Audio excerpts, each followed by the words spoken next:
Good morning and welcome to the lecture series. My name is Vinod Sharma. I'm a faculty at Rama University in the Department of Faculty of Commerce and Management. Today we'll be talking about case study method of instruction. This methodology of teaching was introduced by Harvard Business School, but because of its engagement and the type, the way it involves the students in the learning and development process, it has gained a lot of popularity. So it's a famous saying which says, "Tell me and I forget, teach me and I may remember, and involve me, I learn." The entire philosophy of case-based teaching is based on the fact that the students need to be involved actively in the process of learning, because once they are involved, engaged in the process of learning, then for them learning becomes easy, and for teachers in explaining these concepts and practices becomes much easier.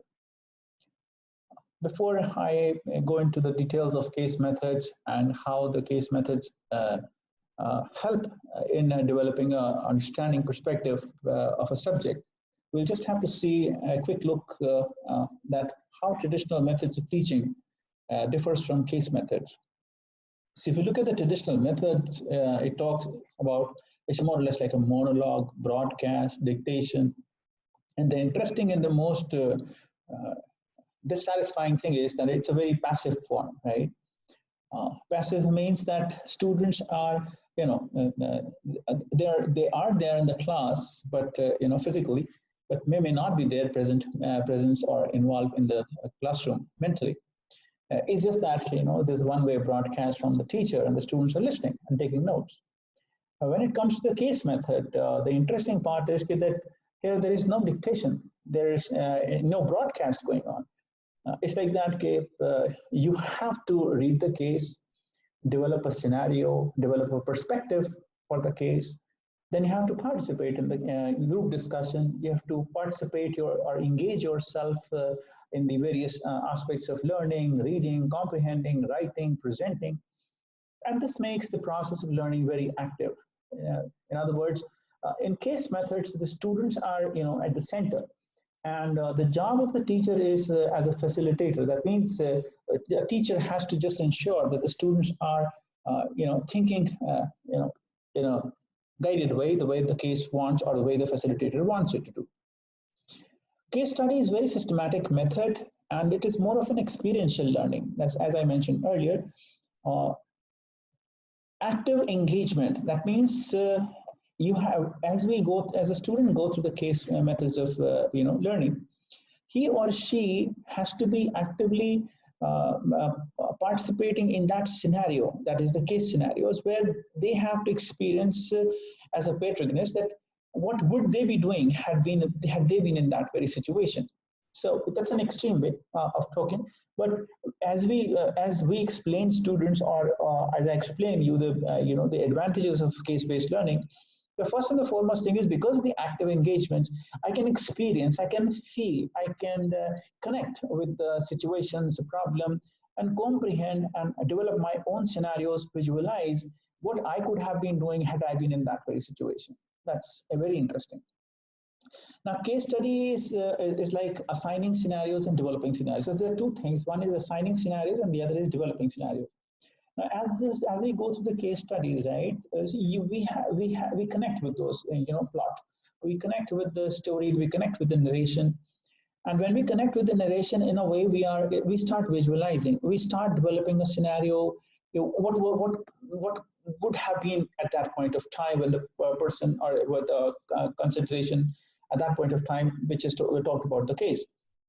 And from that perspective, we start developing that as of now, if the same thing happens, how we would have reacted. Like, say, for instance, as of now, if you're talking about coronavirus pandemic, so maybe down the lane, so 10 years from now, when you talk about the situation, then it's students are, we can imagine, we can empathize with the situation that happened as of now.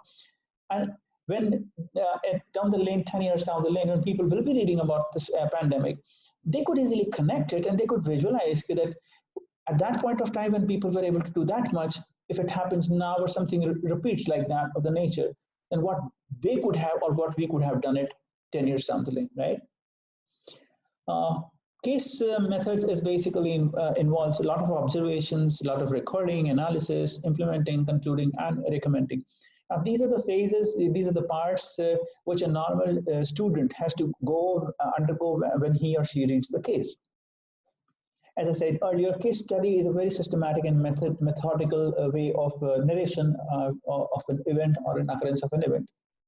So if you go into the composition of a case study, you'll find a lot of research goes into it. A lot of data is there. Well, many conditions, covenants are there. Certain principles and practices of management, or maybe scientific, they're examined and they're being challenged. And then there is a method which is followed as far as the writing of the case is concerned. Few in-depth analysis will be found. A lot of analysis is done, and finally the results in the form of facts and the results. So the case studies usually do not have a comprehensive conclusion or recommendations or findings or observations or takeaways, right? So case study always ends with the facts. That means leaving the person who's doing the case study or involved in the case discussion to develop their own perspective about the situation which the case was talking about. So another way of my explaining what case is, a simple way, is that we look for the synonyms. If you look at the synonyms for the case, instance, occurrence, demonstration, exhibition, expression, illustration, and sample, I find this demonstration and exhibition word most appropriate that goes with the case. Case is a very precise narration, as I have mentioned to you earlier, of a real or realistic events or problem. In this context, I would just like to talk about the case of a matching Dell. It's an HBR case, very famous case. It talks about the supply chain of Dell from point of origin to point of consumption, and it talks about, so once you study this particular case, you'll find that not many concepts come out of those supply chain management, like mass customization, direct model, that is disintermediation of supply chain. It talks about it. It talks about the inventory management. So a case is basically a narration which unfolds so many things, and it depends on how a person is, how the person is comprehending the situation of a case, for a case which is under consideration. Like, say, for instance, if I'm a supply chain professional, and I view it from a different perspective. An ordinary student sees it from a different perspective. If a student is from a finance, he sees it as a working capital perspective, because management of inventory is one of the most crucial aspects of for any organization as far as working capital management is concerned. So what I'm trying to say is that case is a precise narration. That is, it will give you a narrative form of the events, which is very, very realistic, and sometimes it do talks about the problem. As mentioned earlier, the case teaching is learner-centric and very participative. Obviously, it's very true, because once you are at the center and everything revolves, about how you perceive the things. So that means your participation and engagement becomes very important. Another aspect of case teaching is that it's a collective learning process. So normally, when I go to the class and if I'm opting for a case to be discussed, I divide the class into groups of, say, 5 students each, where each student has to read the case, come prepared with the case. And in the class, we normally start with the discussion that what was the case talking all about, and things like that. So what happened is that group of these students, they come prepared, so they share with each other what they have understood from their perspective. And when they share amongst themselves, each one shares their experience with the other group members. So group members develop a collective understanding of the case, right? So it's not that it's not a single track. So it's 5 to 6 tracks of different ways of looking at the same thing, and that really is very interesting for the students, because they come up with their own ideas, they come up with their own interpretations, and then they jointly share with each other, and that's basically a good learning process collectively. And teachers are all about, it's not that when I take a class for a case discussion, I am not supposed to, not expected, neither I do, guide them that this is how the case should go. No, it's not. I have to simply orchestrate the ideas which they are coming, right? So I need to validate those ideas. I need to channelize those ideas in a way that the purpose of or the learning outcomes of the case is not defeated. This is again a very interesting thing. It helps in developing skills and competencies. Now, if you look at these skills which are mentioned over here, such as writing, speaking, listening, and critical thinking, they all are very essential for the employment purpose. Now, if you talk to any HR person who is introduced into recruitment and selection, you ask them what skills do you look for, right? Recently, there was a survey on LinkedIn which talked about it, that the future skills for the employability, they were talking about all these skills. And it's interesting to note that if you follow case methods of teaching, these things automatically are developed, right? So, let's say, for instance, you develop the habit of writing, right? And when you share your ideas with your peers or your group, amongst the group or amongst the class, you learn how to speak confidently, right? You learn to the art of public speaking, right? You learn the how to make the presentations, right? And most important thing, which I feel in any area of communication or in area of a teamwork, is basically listening. And this is a gross skill which is missing, right? This is a skill which is missing at a very gross level, I would say. Most of the people do not have the tendency to listen. So in groups, when you're working on a case, you have to listen. That's for sure, because every person in the group wants to air their opinion, right? Their interpretation, their perception, their way of looking at the things. So unless and until you have the nag or the habit of listening to each other, then it becomes difficult. So cases indirectly help us in becoming making the students better listener. And the next is the critical thinking. Now, this is, I see critical thinking from a different angle. It's like that, in reality, business do not operate in silos. But when we are teaching students like different, like you have a marketing specialization, you have finance specialization, you have HR specialization. So they are in silos. But case brings all the silos, or case integrates all these silos together, which means that in a case you will find that the marketing concerns are also being discussed, the financial issues are also being talked about, the human resource potential is also being discussed at different levels, even the supply chain, the operations, the cost control and cost reduction, inventory management, you name it, it's somewhere or the other, depending upon the type of case you are choosing. All these things are blended together. So when a student reads such type of an instrument or a document, he or she is forced to think on all the perspective. So critical thinking means broadening the scope of your thinking, broadening the scope of your horizon of looking at the things. And case is an excellent way of doing that. Now, case learning, as I mentioned earlier, it teaches students to listen very carefully, respect opinion of others, and work collectively and collaborate idea. Now, again, these are the skills which are very, very in demand if you look from the employment point of view. That because at workplace you need to collaborate your ideas. You need to work collectively. You cannot perform your job or a task individually. You have to respect the opinions of others, and you have to be very careful listener. So case method of teaching, or learning, enables all these aspects or develop all these aspects amongst the students. I would like to make few recommendations for the teachers, those who are, experimenting with the case methods or case teaching instruction methods. Now, I would suggest that if you are a beginner in a case method of teaching, you select a shorter case or a case that don't be, tempted to take up a long case, because otherwise, if you're not able to do justice with the case teaching, the chances are there the students might lose interest. Select a case that fits your learning and teaching objective for the class. As the principle of object-based education is that you need to define your objective. At the end of the day, at the end of the class, at the end of the case discussion, what you want your students to achieve. If it is not very clearly defined, chances are that the purpose of doing the case methods of teaching gets defeated.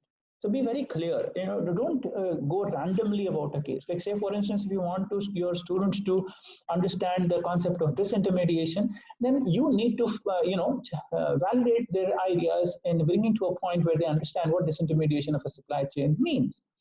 If you want to talk about that mass customizations, then you need to make sure that the students, frame their, ideas in a way which enables them to understand and validate the concept of mass customization with reference to the case which is being considered. Most of the time, you'll find that half of the class is passive listeners and half of the class is, active listeners. In other words, when I say that active listener and passive listener, I mean to say that there's a certain level of students who are very active in the class. They will participate, they will ask questions, and they will answer. Some of them are very, very, they're not responsive at all. So, but in the case of the methodology of teaching, you need to ensure that everybody participates. So you have to make participation as your class norm. To make so and to start the discussion about the case studies, case method of teaching, you can ask few questions, and I'm giving you some handful of it to do the warm up exercise where students get geared up when they first come to the class with the prepared case. It's like, what is the situation, what are the possibilities for action, and what are the consequences of each action, what action then should be taken, what general principles and concepts seems to follow from this analysis. At the end of the day, we must understand that the case will talk about or will expose students to different scenarios and situations. But at the end of the day, all these scenarios and situations do have some relevance to the theoretical concepts that we teach them in the class. So you have to connect that, right? And case learning is a continuing cycle of questioning, listening, and responding. So it's like that. Same case when given to different set of groups, you will find that each group will have a different perspective, and they will come up with a different type of interpretation and their own findings, right? So this is how case learning is basically how you raise the questions, how you listen to each other, and finally what type of a response you're going to develop. So that's very interesting over here, that it's a continuous cycle, right? So even if you're referring to a case which is say 20 years old or 40 years old, still it has got its validity, because when you question that particular consideration which is there in the case, you listen and then you again respond in a different style. Few important things that I want to share with you all, that case teaching generates complex, complicated, and ambiguous responses that are seldom obvious and indisputably right. Often people think that the cases should conclude, the cases should finally draw some inferences, and the cases should have some certain takeaways. I personally feel that for any particular case, there is no such thing like that, inferences or conclusions or any inferences or any takeaways which I can draw. It's all about how I look at the case. I can understand and I can connect the dots which are given in the case for drawing my the perspective of a particular situation which the case is trying to portray. So as I said earlier, the different people and the different groups of students, they have a different set of responsiveness. Each has a different ability. So you cannot say that group A is right, group B is wrong, and group C. So nothing is right, nothing is wrong as far as cases are concerned. But only point as a teacher is that if you get these responses which are not going to be simple, you need to be very open-minded to accept that. Okay, fair enough. Now sometimes they will make some vague assumptions, right? So students will make vague assumptions. They will complicate it, and they will present it responses which are ambiguous, right? Which you cannot finally conclude that, okay, if this is going to happen in a case as a protagonist, then this will be the outcome. But again, I would say that that's basically the way of thinking. Case methods allows a student to explore. It doesn't restrict. It allows them to imagine things which are impossible. But if you can imagine something which is impossible, then you can also imagine the things which are possible. So all these can be derived from this. So as a teacher, you should be remembering all these points, that we do not think that for any case which you are considering, that because you think that this is the correct answer, so everybody should think that this is a correct answer. No, there is no answers. There is no takeaways from case studies. They are, they can be different responses, and each response can be validated with the different concepts. Case and caseless, as I said earlier, will never have a perfect solution, and be ready with that. So if you think from this perspective that there is no perfect solution, but there is a solution. So there will be many solutions, but there will be no perfect solution, because I would say that it depends how I am looking at the case or a case step. Your job as a teacher is to make students think critically. Again, I said it repeatedly, that thinking critically means that they allow them to think holistically. They should not restrict in their thinking in silos. Like it is of no sense that if a person says that, okay, I am a marketing guy and I look at it from the marketing perspective. No, cases have to be seen in the holistic way. That's in totality what is the outcome and what will be the consequences like. Your job as a teacher is to basically balance, as I said earlier, the validating response of the students by connecting them with established theories and principles. That's an important aspect. They may come up with the ambiguous responses. They may come up with the complex, solutions. They may come up with, vague things. But as a teacher, your job is to listen to them. First and foremost thing, do not reject outrightly anything which this student suggests, because that will be very discouraging. Listen to them carefully, then try to change their response or guide their response, bring it them to the by process of validation, bring the response to a point where it coincides or match with the theories and principles. Believe me, as I said earlier, a case-based method of teaching is excellent, but it requires a lot of homework on part of the teachers, because it is not that easy. You have to be very open-minded, you have to be very flexible, and you have to believe that student has sometimes, and most of the time, have a better ability, and they are more responsive, they're more intelligent than what you think you are, right? That's it. And with this, I've come to the end of case methods of teaching. I hope that you must have enjoyed it. And for any questions or for anything you want to share with me, you can shoot a mail at vinod.kr.sharma@gmail.com. And I really appreciate for your time and patience listening. In case you like this presentation and you want something more, do subscribe to my YouTube channel. Thank you.